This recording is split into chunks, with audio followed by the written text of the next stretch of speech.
말하지 않... 두 개의 동그란 비스킷을 마시멜로로 접착하고 초콜릿을 입힌 한국의 과자. 베어 물면 바삭한 초콜릿 외피에 이어 부드러운 비스킷, 그리고 쫀득한 마시멜로까지 성풍적인 인기를 끌었던 한국의 대표 과자. 지금은 종류도 천차만별. 여러분들이 모르셨던 초코파이의 재밌는 사실들을 말씀드려보도록 하겠습니다. 출발!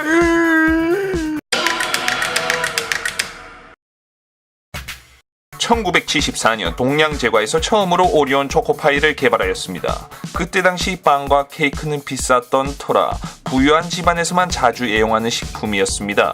그런데 동양제과에서 남녀노소 누구나 즐길 수 있는 빵과 케이크를 비슷한 제품으로 개발하였습니다. 그게 바로 초코파이였습니다.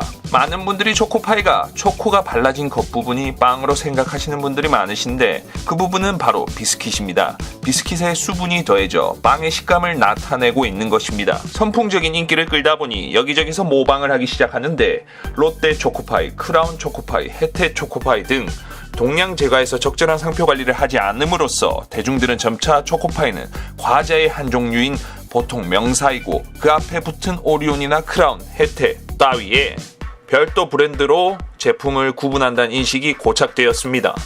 나중에 동양제과에서 초코파이에 대한 상표권을 주장했지만 등록해둔 상표도 아닌데다가 소송 당시 이미 초코파이가 널리 퍼져 보통 명사에 불과하다 하여 법원에서 기각되었습니다. 이후에도 정식 상표를 초코파이 정으로 바꿨습니다. 애정을 나눌 수 있는 과자로 마케팅 방향을 전환한 것이라고 하였는데 이때 나왔던 광고 중에도 군대에 있는 삼촌이 조카에게 초코파이를 쥐어준다라는 광고였습니다. 하지만 이 선풍적인 인기를 끌던 초코파이가 일본 대중들에게 초코파이는 자기네 일본 모리나가 엔젤파이 짝퉁이다 라고 주장을 하게 됩니다. 하지만 동양제과 측에서는 초코파이의 모태가 된 음식은 바로 1917년 미국의 자테누가 베이커리의 문파이입니다. 현재도 마트에서 팔고 있는 문파이. 오리온에서 마케팅 담당자가 미국 출장 중 먹어보고 맛있었던 문파이를 벤치마킹하여 만든 것이 바로 초코파이였습니다. 일본이 개새끼. 동양제과 측에서는 상표 등록을 초코파이가 아니라 오리온 초코파이로 했는데 그 시점에는 별 생각 없이 상표 등록을 하였습니다. 하지만 이 사실이 치명적인 실수로 밝혀집니다. 사실 상표 등록보다는 이후에 상표 관리를 제대로 못한 책임이 더 큽니다. 오리온 초코파이는 이전에는 초코파이란 명칭 자체가 존재하지 않았기 때문에 오리온 초코파이보다는 초코파이로 등록하는 게 더 값진 상표 등록이라고 볼 수 있습니다. 초코파이가 보통 명칭화되는 것만 막았더라면 상표법이 아니더라도 부정경쟁방지법 등을 통해 충분히 보호 가능한 상표였습니다.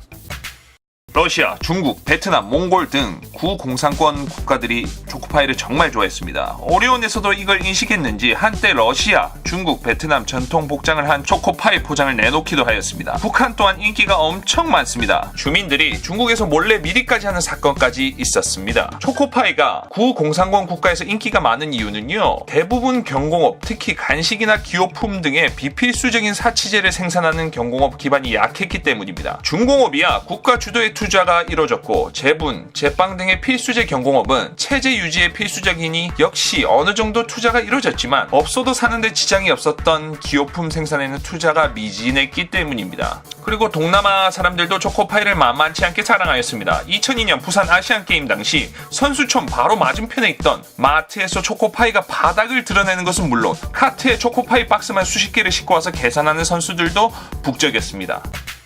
말하지 않아도 1989년 당시 초코파이 광고를 위해 CM송을 제작하여 사용하였는데 이 곡은 초코파이를 상징하는 징글이 되어 다양한 편곡을 거쳐 현재까지 쓰이고 있습니다. 이 곡의 작사 및 작곡가는 바로 30쯤에를 원작자인 강승원인데요.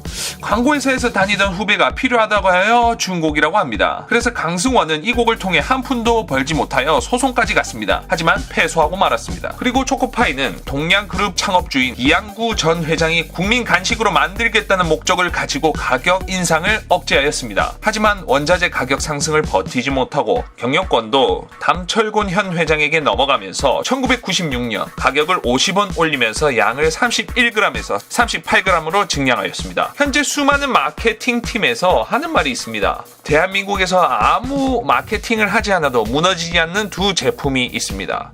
바로 초코파이와 밥 이 두 번째 제품은 다음 화에 다루도록 하겠습니다. 자, 여러분들 초코파이 많이 드시나요? 많이 드시면 좋아요, 구독 꼭 좀 부탁드리겠습니다. 이상 D2V였습니다. 감사합니다.